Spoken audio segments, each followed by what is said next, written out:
All right, welcome back to episode 31 of To The Crib. As always, it's your boy Delliks with my man Coach Bishop. How we feeling today?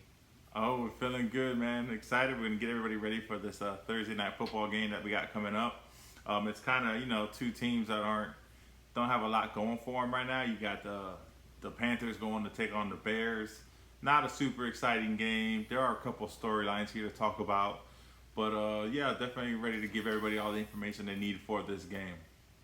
Yeah, hopefully you guys tuned in to our last show, episode 30. We did the recap on all the games. Go check that out. It was our longest episode of the season, an hour and a half, but it was also probably our favorite episode. We gave you guys a lot of information. We talked about the games, but we also went into different buy-sell opportunities that you may have with the trade deadline approaching. And then we also gave you the waiver wire at the end there, so hopefully you guys tune into that for this week coming up. So yeah, this game is a real barn burner here. We got Carolina is 1-7 and Chicago's 2-7. Awesome. Thank you NFL for this game on Thursday night. Yeah, what I have here, we got Tyson Bagent is starting again for Chicago. Fields is not going to be able to play with his thumb injury. You got Khalil Herbert coming back though from the IR. He hasn't been activated yet, but he's gonna be. He practiced fully Monday through Wednesday, so that's a good look for those that have him. What are your thoughts on the game? How do you see this game going? So the spread's 3.5 on this game. It's got a low over/under of 38.5, so it's probably not going to be very high scoring. This is going to be two teams that really going to probably struggle to get anything going. But I do think the Bears pull this out. They have a little extra added bonus of the fact that they own the pick of the Carolina Panthers, which right now is vying for being the number one selection overall. So the Bears kind of really can't afford to lose this game because they have a lot to play for. They're trying to pin Carolina as the worst team in the NFL so that then they have that number one pick. Although the win also does hurt their pick, but I think Carolina is the worst team and has the most likelihood of being the worst team in the NFL, where that would grant the Bears the number one pick. So I think the Bears got a little extra motivation here to go in, get this W. Badgett as well. He's playing pretty good last week. I think he's going to be able to go in, DJ Moore. They're going to get some stuff done. And, they are the home team, favored home team. So I lean Bears here to win this game. Yeah, I agree with you. I think the Bears do cover the 3.5 points as well. Badgett hasn't been that great, but, I think he's going to do just enough. Khalil Herbert and Deontay Foreman have a nice matchup against Carolina. Carolina has been generous to the running backs. It's going to be interesting to see how that goes down. I think it's just going to be a 50-50, to be honest. And, Khalil Herbert's good. He might have a good game. So don't be surprised about that. Obviously, Cole Kmet is wheels up. You're going to have to play him. He's been balling, especially with Badgett in the quarterback. And then someone to watch for, not playing him, just to see what's up. I don't even know if you want to really roster him just yet. But Darnell Mooney had a nice little game last week, kind of show some life. So we'll see what happens with him. On the other side, Carolina, we got Adam Thielen wheels up, but anybody else is going to be tough, in my opinion. We Chuba Hubbard and Miles Sanders, obviously. Miles Sanders not a start, but he showed some signs of life last week. Chuba Hubbard, a lot of people are going to start him. I don't know. It might be a tough matchup for him. The Bears have been low-key pretty decent against the run the last few weeks. And they just added Montez Sweat. So, could be, bad performance. What do you think about that? Yeah, this week's going to be a little bit rough. Some people may be forced into a situation where they do have to play Chuba Hubbard. You're sitting there looking at some of these teams that are on bye weeks. There's some backs out there that people have probably been using, like Mostert, Swift, and Pacheco are all on bye weeks. So yeah, true. If you have Hubbard, you probably are in a situation where you have to use them because this is another one of those Mageddon weeks where probably a lot of people have a lot of those players. I mean, those are three solid teams that have a lot of big time fantasy players on them.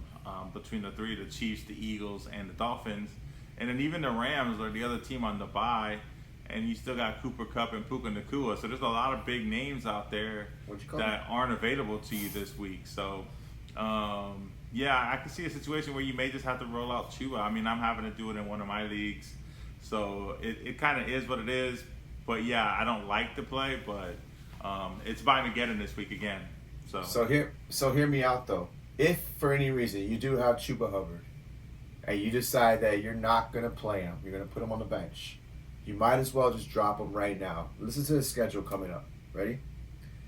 At that, or I'm not gonna say at home or not. Just Dallas, Tennessee, Tampa Bay, New Orleans, Atlanta, and then he gets a nice matchup in week 16 if you make it there with Green Bay.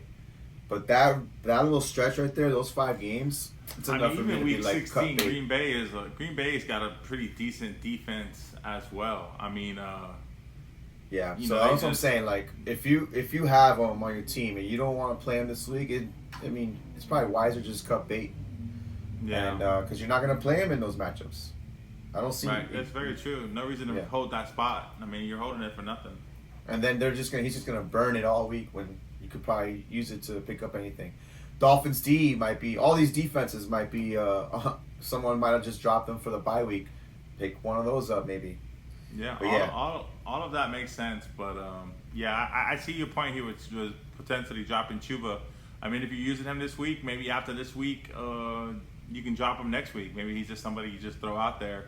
And you never know. I mean, somebody may drop something that you see more valuable. For some reason they fall in love with Chuba. You got to remember, somebody's got to drop something to pick something up. So that's always the thing. That's what I'm saying. I'm a big person that I check that waiver after all the waivers clear. I look around and see who got dropped, because in order to pick them up, you got to drop something, and that's something you were liking at one point. There's a reason they were on your roster. So I'm always interested in seeing who got dropped as well as who got picked up. Correct. So do we have any bets on this game? Yeah, in this game here, I got a couple that I like really. Miles Sanders, he had a really good game last week. He put up about 70 yards total offense. He had over 40 yards rushing, I believe, or close to that. And they got his rushing prop here at 21.5 rushing yards. I think he'll be able to get you there on that. And then I also like Badgett. Badgett had a great game last week. He gave you, I believe, 60 yards rushing, over 220 yards passing. I think he's going to get over 200 yards passing. And then they have his total yard prop at 214.5. So 215, I think, between in the air and on the ground, he gets there on that. I like them to win this game. I see Chicago scoring about 24 points. I'm giving them 3 touchdowns in this game against Carolina. So with that being said, yardage goes with points. So I'm taking him to get me 215. All right. Yeah, I like those. I kind of like Miles Sanders too, but I'm gonna lean the reception wise. I mean, his line is only at 10.5 reception yards. And then Bryce Young, I think he's gonna have to pass it more than run. The running game is not gonna be that great, so they're gonna have to pass the ball. Obviously, negative game script too plays into it. So Bryce Young, give me him over 32.5 passing attempts. And then Eddie Pinheiro, he's at the 5.5 kicking points. He's hit it the last 2 weeks. Yeah, there might not be a lot of points scored, but all he needs is 2 field goals to hit that. Give me him over 5.5 kicking points. And then on the Chicago side, Badgett over 190.5 passing yards. I think he's going to be able to hit that as well. You say that Cole Kmet? No, I did not. Oh, so yeah, we also both of us like Cole Kmet over 34.5 receiving yards. I mean, come on. That seems like light work for him. But yeah, that does it. That pretty much does it for this episode. Next time we're coming at you is going to be the preview show for the Sunday, Monday slate. Make sure to tune in for that. Oh, we have Sunday morning again. So we're gonna give it to you. Hopefully, we'll get you the episode by Saturday. Any other notes? Any other things you need to say? No.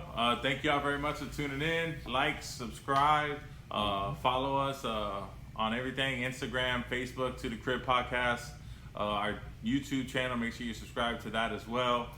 Get the notifications for when everything comes out, guys. We appreciate you guys very much. And again, take it to the crib. To the crib.